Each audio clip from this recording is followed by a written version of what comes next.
Hello mga idol, good morning.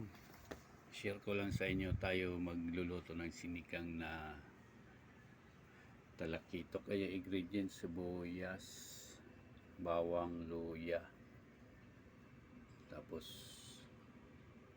kamatis, sili, kalamansi, sinigang sa kalamansi, pichay.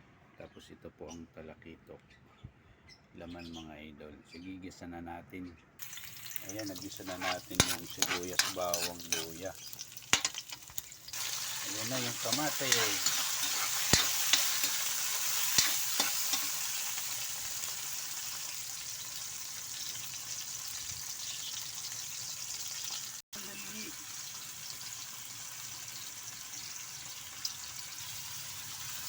Ayan na yung isda mga idol.